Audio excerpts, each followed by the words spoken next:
Have you ever asked yourself what will happen when everything you know disappears? Have you ever wondered where you'll go, not just after death, but when the entire world as we know it collapses? Welcome back, dear friends.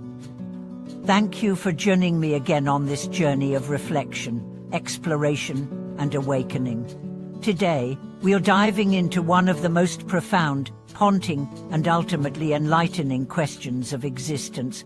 What happens when the world ends?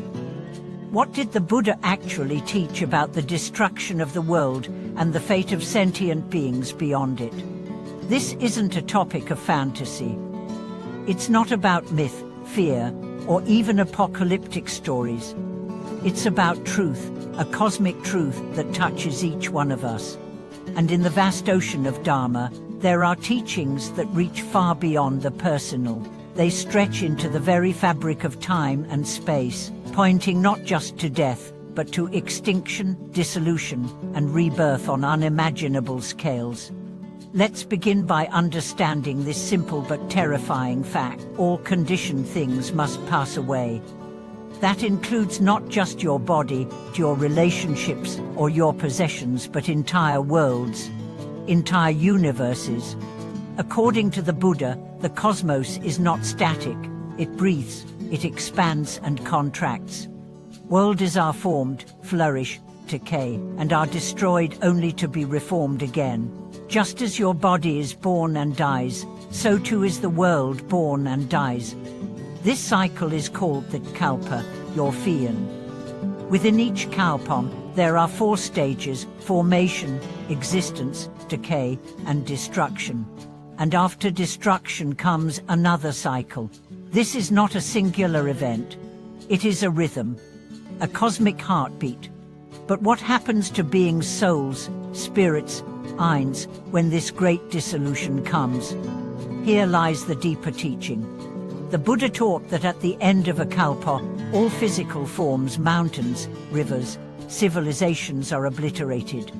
Fire, water, wind, each element consumes what was built by karma. It's not punishment, it's nature, Dharma nature. And those who are not yet liberated, they continue. They are not saved by being good, nor are they doomed by being bad. They are simply carried by the momentum of their karma, like seeds waiting in the soil of the vine for the next season of existence.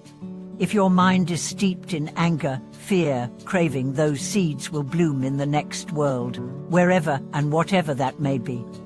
If your mind is purified, compassionate, clear, you may ascend to a higher realm or even attain liberation, never to return. But this leads us to the deeper question: is there a refuge that survives the end of worlds? And the answer is yes. It is not a place.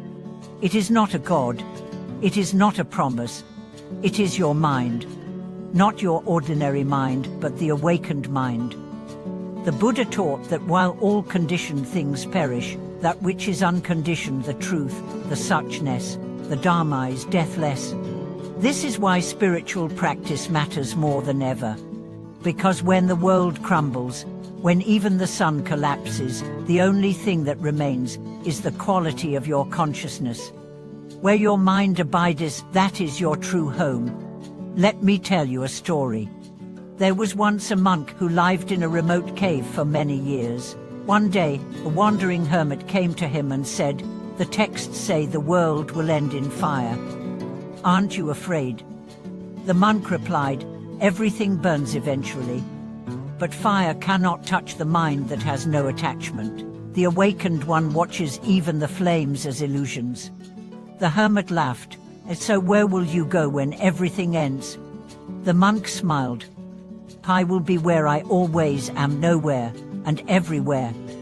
This is not just poetic, it is literal. The awakened mind is unbound by form, time, or dimension. It is not trapped by planets or galaxies. It is free, and that freedom is not far from you. It begins every time you turn inward. Every time you choose clarity over confusion, compassion over craving, wisdom over distraction. When you chant a mantra with your whole heart, you're planting seeds beyond time. When you meditate with presence, you're building a refuge that no fire can destroy. When you let go of your ego, your status, your opinions, and return to stillness, you are touching eternity. The Buddha was not interested in terrifying people. He wasn't a doom messiah, he was a liberator. He taught about the end of the world, not to scare us but to wake us up, to remind us this life is not permanent. This world is not your anchor. You must build your refuge in the Dharma, not in your home. In your practice, not in your paycheck. In your awareness, not in your achievements. Because all these things will vanish, and sooner than you think. It could be a natural disaster, a war, a global collapse, or simply the moment of your last breath. And when that moment comes, what will you hold? Your bank account, your trophies, your followers, or will you hold peace? Will you smile as the body falls?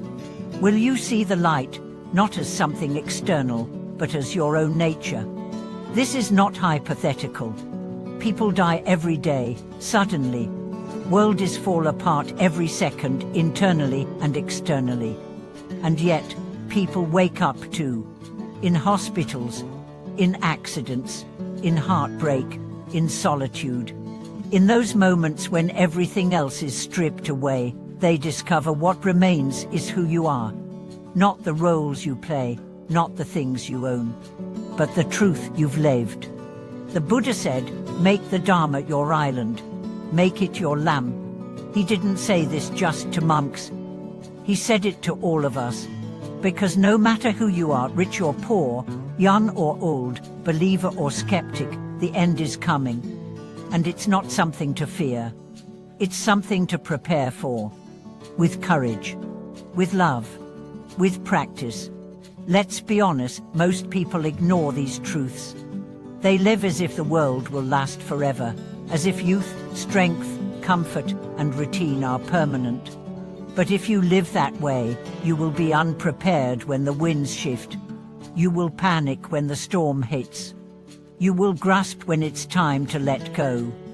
And that grasping will bind you, pulling you into the next cycle, the next rebirth, the next round of suffering. But you can choose another path.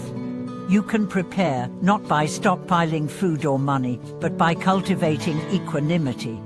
You can practice not just for success in this world, but for freedom beyond all worlds. You can live not just for today, but for truth. So ask yourself, if this world ended tonight, would you be ready? Not ready with plans, but with peace. Not ready with answers, but with awareness. If not, then let today be your turning point. Let your next breath be a bow to the infinite. Let your next act be rooted in love. Let your next word be drenched in wisdom. Because the end is not the end. It is a mirror. It shows you what was real all along. And what's real can never be destroyed. Thank you for being here today. If this message stirred something in you, if it reminded you of the impermanence we all share, please like the video, subscribe to the channel, and share your reflections in the comments. How do you prepare your heart for the unknown? What is your inner refuge? Let's walk this journey not with fear, but with fire. Let's be the ones who face the end not as victims, but as seekers of the truth beyond it. Thank you for watching this video.